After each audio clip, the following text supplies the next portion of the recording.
when a fighter is an alcoholic, you not only see it affect them in the ring, but you see them affect them outside the ring. And normally, whenever they're an alcoholic to that point, it's something mentally going on with them. And John Jones is much more established and accomplished than Errol Spence. He's beat more champions than Errol Spence. He cleaned out the whole division, and he's knocked out people on the elite level. And John Jones still admitted to having mental flaws. Listen to him. This with anyone else before, but I had this crazy thing that I would do where I would party 1 week before every fight, and I did it throughout my whole career. And this was stupid, but it was this mental crutch that I had. I literally would, 1 week before every fight, I would go out and I would get blacked out wasted. And my logic was, if this guy were to beat me somehow, I could look myself in the mirror and say that, well, I lost because I got hammered the week before the fight. So it's a built-in safety net. It was a safety net, yeah, exactly. So I did it my whole career. I would go out and get hammered 1 week before every fight. Have you ever worked with a sports psychologist? No, but now I don't. My Open St. Preux fight was the first fight. To the Errol Spence fans who have been blowing my page up about how do I still know Errol Spence is drinking, I know because he's an alcoholic, and because of this. Yeah, he beat my amateurs. Look, I started fighting in 2015. In 2015, I started fighting in 2015. He beat me in 2016. I was year fighting. Nobody beat you in 2016. I did. That's when he had his braids. When he cut his braids, no, he beat me in 2000. No, I started fighting in 2015. He beat me in 2017. In 2 years. He started fighting for 2 years in the boxing. I started fighting when I was 15 years old. Oh, 15. I started fighting when I was 15 years old. I was born in 1990. 2015, I was 15 years old. He beat me in 2007. And then in this video, you showed me when amateur stopping that poor dude in the body. Like, yeah, I was stopping everybody. I was a monster. You know. But shout out to him. Wait. I know I never sparred Keith Thurman. You sparred Sean Porter. I sparred Sean Porter. I sparred Lamont. You know what I'm saying? Great fighters. Danny Garcia. Not never sparred Danny. Nah, make a difference. You're not here. No. I mean, people get best of me all the time in sparring. You're not gonna lie. It was an A performance. Do you think he has what it takes to fight an Errol Spence? Yes. Explain. I just think Errol's a bigger guy. Errol's a better puncher. I think he's a little bit more dedicated to this craft than Errol. I see Errol drinking a lot, and that's what changed my mind with picking Errol in that fight. Only because of that, I picked Terrence Crawford, because of the drinking. If it wasn't for that, I would pick Errol Spence. Until you stop that and get dedicated like you should, and then I will be behind him 100%. But when he does things like that, the stuff he don't supposed to do, you can't be a fighter with superb skills and got everything in his entourage. You can box, you can bang. Besides the fact that there are other alcoholics in the sport of boxing or combat sports, and they never get caught drunk in front of the camera, and Errol Spence has been caught several times partying and sloppy drunk.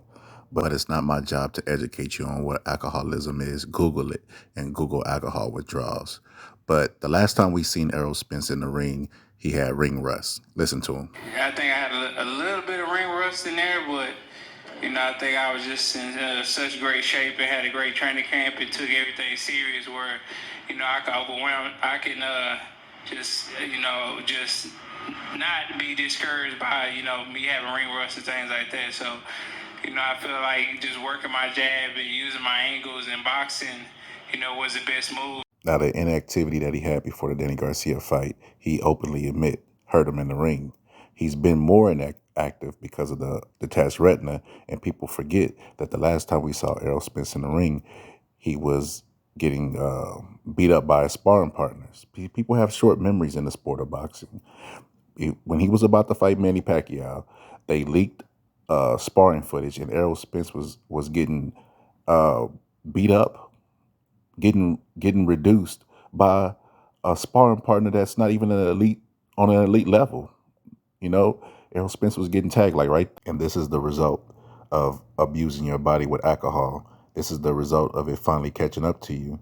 You know, this is the remnants of it, because you can't do the same stuff at 26 that you do at 21. It's just how life is, you know, or you're going to pay the consequences for it. But enough about that. Let's get to the X's and O's. Errol Spence is a person that fights off his jab. He doesn't throw combinations unless he throws a jab first. Everything he does predicates on the jab, and he works the heavy bag exactly how he would in a fight, using a double jab to get inside. Right here, he jabs up, jabs to the middle, and jabs back up to try to get in the distance. And then right there, he jabs and then throws a straight left to the body. Right here with Mikey Garcia, he using the jab to get inside. Right there, he jabs to try to close the distance and get in on Mikey. And then he adds another jab, the double jab. Then he jabs, then throws a left uppercut. And then right after he does that, he jumps back, jabs, and then goes a straight left to the body, which is one of his signature moves. Right here, he throws a jab, left hand, right hook. And what do you think is going to come against Mikey Garcia? Jab, double jab, left hand, right hook. So like I said, he uses a double jab to establish distance and work his way inside. But I also noticed that Errol Spence pushes that jab. You see the elbow out right there? He telegraphs it and he pushes that jab, and he doesn't really snap it. And because he telegraphs his jab, people know what is coming. And if someone holds it straight out like this guy is, he holds it straight out, Errol Spence starts his, and he starts his, and who wins the battle of the jab?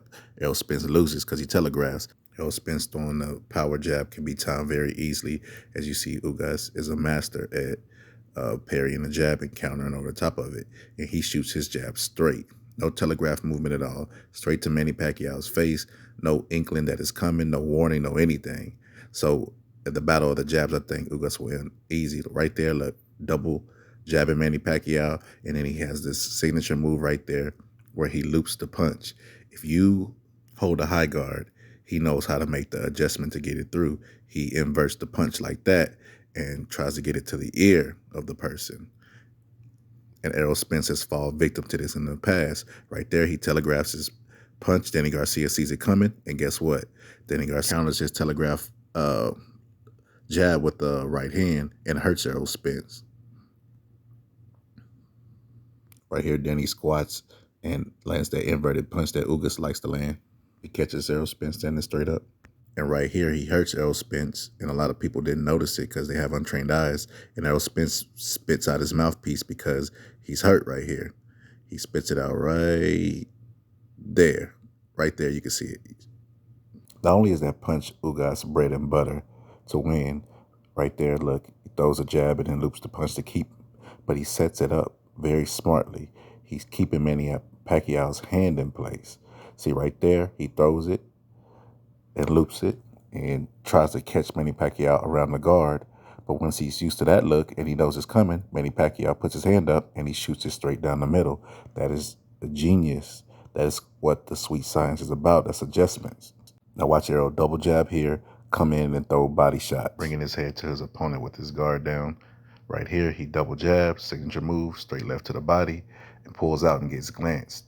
But Ugas and him are the same height, so when he throws that straight left to the body, he'll be vulnerable for the straight right hand that Ugas could catch him with and finishes him off with the left hook or polishes him off with the left hook. But like I said, Errol Spence likes to operate off a jab, and his favorite combination is the double jab, straight left to the body or straight left to the head. And right here, he double jabs and then throws the straight left. And then here's Southpaw trying to do that against Usyk. Double jabs, and then Usyk blocks the jab and then counters with his jab and then throws a right hook and knocks him down. Like I said, stylistic, it's a bad matchup, but there's a glimmer of hope. Errol Spence has a great uppercut, and he likes to throw it off the jab, and Ugas puts the high guard on and leaves an alley for the uppercut every now and then. But it has to be educated. Like right here, he throws a straight left to the body and turns it into an uppercut. That's how he was able to land that uppercut. Stylistically, this is why it's bad, because Ugas makes the adjustment. He catches the jab right there because he's throwing it at the same speed, and he weaves out of the way, just out of range from that uppercut. He makes the adjustment, and that's what I think this fight is going to come down to. Errol Spence is not going to be able to make, like, look at the adjustment he makes right here. Catches the jab, ducks under the straight left hand, and comes up with the right hand and rocks him. This is why stylistically I don't understand why everybody making Errol Spence a big favorite. think stylistically, Usyk is going to be a terrible fight for him. It's going to be a really rough fight, and I think Ugas is going to pull up the upset. All of the things that I listed, the mental makeup of Errol Spence and his style and everything, makes for a disastrous fight for him because Usyk is virtually the same height, so he doesn't have the tall advantage. He's more girthier, but he's not. They're both virtually the same size, so Errol Spence is not going to have that in the category. The fact that Errol Spence is a come forward fighter, his fans were happy. They said Usyk come forward and sits in front of you. Yeah, it's true, but he's also a better counterpuncher and makes better adjustments than Errol Spence, and he knows how to pull out of range and counter faster than Errol Spence. His punches are straighter than Errol Spence. That's not a good thing for Errol Spence to have a guy to sit right in front of him and not let him get his jab working so he can get his combinations off. So that's why I'm going with Usyk. I think Usyk is going to win this fight. Even the fights that Usyk have on his record that are losses, if you go back and look at those fights, he actually made a good case to win the fight, especially the Sean Porter fight. A lot of people thought he won. So Usyk basically has never, ever been steamrolled in the ring. I don't know why people are making Errol Spence a heavy favorite. At least make the fight 50-50. But I think personally it's going to be an upset, or it's going to go to the scorecards and Usyk's going to get robbed like he's been getting robbed his whole career. But ultimately, I think the fight will go the distance because of the ring rust of Errol Spence. Ugas not being a really, really hard knockout puncher. He's a systematic break you down over time type puncher. It's going to go the distance. Errol Spence has not finished somebody on an elite level in the last 3 fights. Since when Errol Spence steps up in competition and he's a physically bigger guy and he can't blow a guy out the water, he struggles. When the guys are fighting him back and giving him resistance, he struggles to win the fight. He wins it on decision. He doesn't have really clean knockouts. Even when he knocked Sean Porter down and Sean Porter was screaming at him, "Come on," Errol Spence didn't look confident at all. He's the one that knocked him down. And he was losing the fight up until then. But listen to him say he tried to finish Mikey Garcia, who was a smaller guy, and Errol Spence was big, and he wasn't able to do it. That you shared, and then just went to destroying this guy. What was different coming out from the 3rd round to the 4th round? I'm just working off the game plan. I mean, we wanted to fill him out through the rounds and, see how he was going to come. And then the 4th round, I feel like I could get him. But I didn't get him the 4th round, so I, went back to throwing my jab and picking him off. And then I tried to go get him again. And, I just couldn't get him out of there. So, I tried to press on the gas, but, it wasn't a man down tonight. The 7th and 8th round, that's when you really try to put it to him. It looked like you was really trying to dig deep with body punches. Yeah, I was trying to stop him with his corner and stop the fight, but they wasn't budging. I was like, damn. Good fight out you. As you heard, Errol Spence tried to stop Mikey and couldn't. So I don't see him really stopping Ugas, who's a bigger guy and has a better defense and keeps his chin to his chest and doesn't take shots to vulnerable areas. I just don't see it happening. Now on to what I addressed in my other video. Errol Spence wants no part of Crawford. Crawford has did everything but talk about this man's mama to try to get him in the ring. First, it was always on the other side of the street. And then he got rid of his promoter just to fight him. He chased him every fight. He wants to fight Spence, and Spence wants no parts of this man. That's not even up for debate. If you go back in YouTube and type in their names and see that Terrence Crawford pulled up on Spence and try to get his phone number, like he's trying everything to make this fight. He really believes he could beat Spence, and Spence is showing where his heart at. Like I said in my other video, there are no give-me's in boxing. Tell that to Deontay Wilder and Anthony Joshua, who could have met when they were both undefeated and both had power and had an exciting fight. Anthony Joshua has power and Deontay Wilder has power. People would have been expecting the fight that they got with Fury and Wilder in the trilogy and with Anthony Joshua in their first fight. And I mean, it was 2 undefeated fighters meeting in their prime before their losses. That fight would have broke records. But they thought that fight would always be there, and both of them took losses. 2 losses, as a matter of fact, since the negotiations, because there are no give-me's in boxing. It just ain't. And styles make fights. And just business wise, it makes sense to fight a prime fighter. If you lose against a prime fighter, nobody's going to judge you. For instance, when Sugar Ray Leonard lost to Roberto Durant, Sugar Ray Leonard's career wasn't over. He actually became a bigger star. People want to see adversity, and they want to see two fighters fighting in their prime. I mean, that's what the sport of boxing is built on. Who's the best? When Sugar Ray Leonard met Tommy Hearns, they wasn't both undefeated. That fight still did records because they were still in their prime. Tommy Hearns was knocked out by Sugar Ray Leonard. That didn't hurt his markability. He still was raking in dough. It didn't even hurt his legacy because these are legacy fights. But if Spence calls himself ducking Crawford, he's ducking into a missile. Ugas is a bad style for him to fight, especially because his timing is going to be off. He can't out counterpunch Ugas at 100%. He's probably at 50, maybe 40% right now with the ring rust. He's not going to be able to do what he thinks he's going to do. And he might end up not getting the desired outcome for this fight. But now that I've addressed that, I have another thing I have to address that's getting on my nerves. If you are a boxing fan and you don't know anything about the sport, please stop commenting. If you're not here to learn, don't try to educate me if you're not educated. There was a guy who literally was arguing with me about Errol Spence. I went to his page, and every video he had was Call of Duty. He didn't have one boxing video, anything pertaining to boxing, but he's telling me about boxing. That's crazy. It's insane. UFC fans are the dumbest fans. Second has to be boxing. I'll show you what I mean when I say that. This person donated $500 to Blue Blood Boxing. Blue Blood Boxing doesn't know anything about boxing. And the sad thing is these guys have access to fighters and gyms, and they still don't know anything about the sport.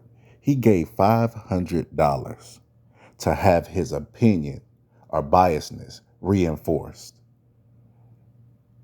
And you think that they would jump off the ship with the Wilder stuff. All 3 times they predicted Wilder was going to win, and all 3 times they lost.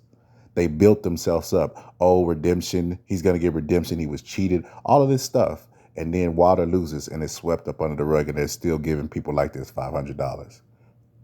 I mean, somebody make this make sense to me. This is completely beta male stuff. This is what happens when the father is not in the home. You get stuff like this. Because I don't understand idolizing another person or even getting information from a person that doesn't know what they're talking about.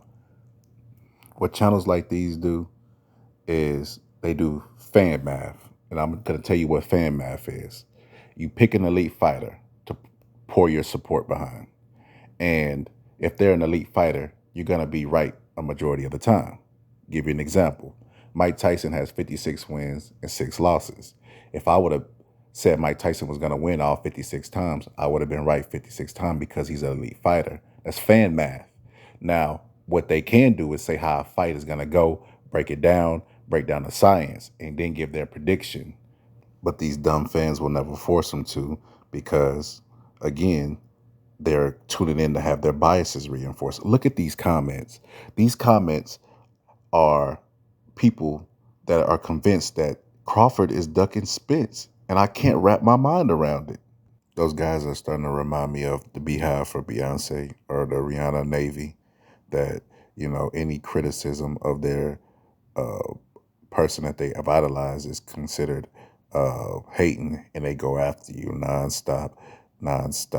But it don't only happen on the LDBC side. I see it with YB Boxing and Ellie Setback. Like we need to start a movement on YouTube of informed people and make informed people the faces and voices of boxing, so we don't get questions like we had during the Tyson Fury Wilder fight about gloves, dirty gloves.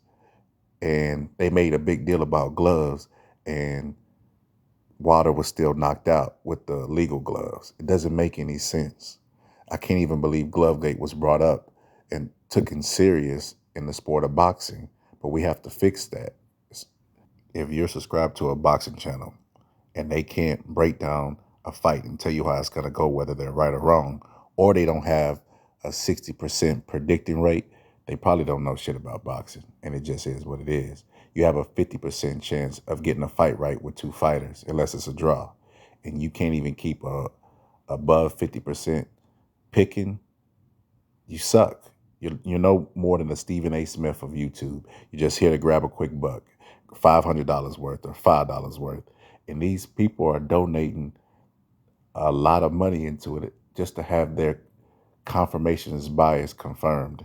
And it's a continuous cycle, and we have to do something about it on YouTube. But anyway, man, I digress. It's the Boxer Scholar, and I'm out.